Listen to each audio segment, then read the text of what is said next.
Bonjour et bienvenue à tous, chers abonnés, sur votre chaîne préférée, le Panafricain.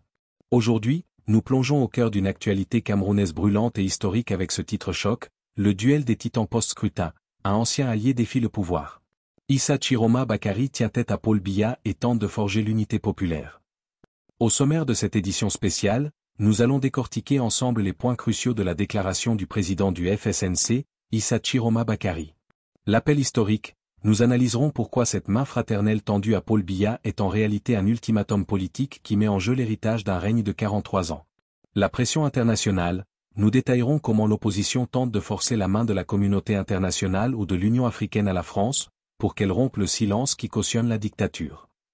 L'engagement du peuple, enfin, nous verrons en quoi son message aux Camerounais, déclarant que votre voix ne sera pas volée, est un puissant appel à la vigilance et à la défense pacifique de leur choix. Avant de décortiquer ces enjeux vitaux pour l'avenir du Cameroun, permettez-moi de vous demander amicalement une chose. Si vous appréciez notre travail d'analyse et de décryptage, laissez-nous un gros pouce bleu pour encourager la chaîne. Et si ce n'est pas encore fait, abonnez-vous et activez la cloche de notification pour rester scotché à toutes les mises à jour et analyses percutantes du Panafricain. C'est bon? C'est prêt? Alors, on y va. Place au reportage. Yaoundé, Cameroun eut l'atmosphère politique camerounaise, habituellement lourde d'attentes après un scrutin majeur, est secouée par une détonation inattendue. Monsieur Issa Chiroma Bakary, président national du Front pour le Salut National du Cameroun, FSNC, et figure politique au parcours sinueux, a jeté un pavé dans la mare en s'autoproclamant vainqueur de l'élection présidentielle du 12 octobre. Plus qu'une simple revendication de victoire, sa récente déclaration publique s'est transformée en un ultimatum solennel adressé directement au président Paul Biya, marquant un tournant dramatique dans la relation entre l'ancien ministre et son ex-mentor. Il l'appelle fraternel, un adieu demandé, un héritage en jeu. Le point central de cette déclaration est sans doute l'interpellation directe, paradoxalement, fraternelle du président Paul Biya. Après 43 ans à la tête de l'État, une longévité qui force le respect historique mais alimente aussi un profond désir de changement chez une large frange de la population, où M. Chiroma lui demande de sortir par la grande porte. Explication détaillée et connexion à la vie actuelle. Cette formule n'est pas qu'une figure de style, elle cristallise la pression psychologique et historique qui pèse sur le plus vieux chef d'État africain en exercice. L'héritage politique vs. La réalité sociale, M. Chiroma rappelle que l'histoire est en train d'écrire son verdict. Dans la vie quotidienne du Camerounais moyen, l'attente d'un héritage positif se heurte souvent à la réalité. Pensez, par exemple, à la problématique de l'emploi des jeunes diplômés ou au mauvais état de certaines infrastructures routières. Pour beaucoup, une sortie honorable de Paul Biya signifierait l'acceptation d'une transition démocratique, gage de stabilité future, plutôt que de laisser le pays dans l'incertitude et les tensions post-électorales. Avant que le pouvoir ne vous quitte, cette phrase est lourde de sens. Elle fait écho aux transitions politiques traumatiques observées dans d'autres pays, où les leaders ont été chassés par des révoltes populaires ou des coups d'État, bien que non mentionnés directement. L'idée est d'éviter un chaos qui ternirait définitivement un règne de 4 décennies. En tendant une main fraternelle, M. Chiroma se positionne en homme de dialogue, prêt à une passation, même s'il revendique l'issue électorale.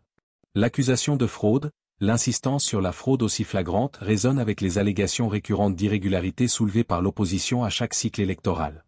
Pour la population, ces accusations perpétuelles minent la confiance dans les institutions électorales, et les CAM et le Conseil constitutionnel, et renforcent le sentiment d'impuissance face à un système qui semble immuable. 2. L'interpellation de la communauté internationale, le rôle des partenaires clés. La déclaration d'Issa Chiroma Bakary prend une dimension géopolitique cruciale en interpellant nommément les acteurs régionaux et mondiaux, le Nigeria, le Tchad, l'Union africaine, l'Union européenne, les Nations unies, la France et les États-Unis. Explication détaillée et connexion à la vie actuelle. Cette démarche vise à internationaliser la crise post-électorale et à faire pression sur le régime en place, en utilisant l'influence des partenaires internationaux. Le poids du silence, M. Chiroma affirme que votre silence cautionne la dictature. C'est une critique acerbe de la diplomatie de la stabilité souvent privilégiée par les grandes puissances, qui tendent à faire passer l'ordre régional avant l'impératif démocratique. Le Cameroun, étant un pôle de stabilité relative dans une région souvent troublée, problèmes sécuritaires avec Boko Haram, crise en RCA et au Tchad, bénéficie de cette approche. L'opposition demande explicitement que la défense des valeurs démocratiques prenne le dessus sur les intérêts sécuritaires et économiques. La connexion régionale, l'invocation du Nigeria et du Tchad est stratégique. Ses voisins directs partagent des enjeux sécuritaires vitaux avec le Cameroun.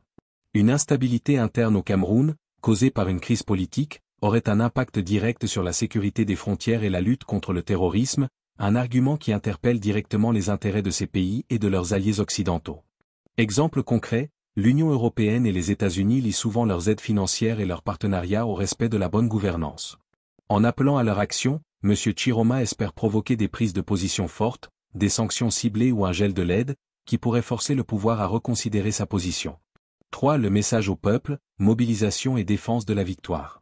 Le troisième volet de la déclaration est un puissant appel à la mobilisation populaire, visant à rassurer et à galvaniser ses partisans.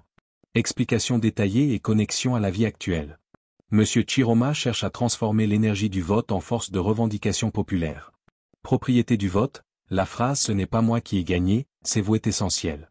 Elle déplace le débat de la simple candidature à une victoire du peuple souverain. Dans la vie de tous les jours, cette victoire symbolise l'espoir d'un changement concret, de meilleurs services publics, une justice plus équitable, ou une meilleure répartition des richesses. Ce n'est plus la bataille d'un homme politique, mais la défense d'un destin national par les citoyens. Défendre le résultat des urnes. L'insistance sur le fait que le seul résultat que nous reconnaîtrons, c'est celui issu des urnes est une mise en garde explicite contre toute tentative de manipulation des résultats officiels, dont la proclamation est attendue par le Conseil constitutionnel. Le message est clair, la rue est l'ultime arbitre moral. Le tournant historique, le Cameroun est, selon M. Chiroma,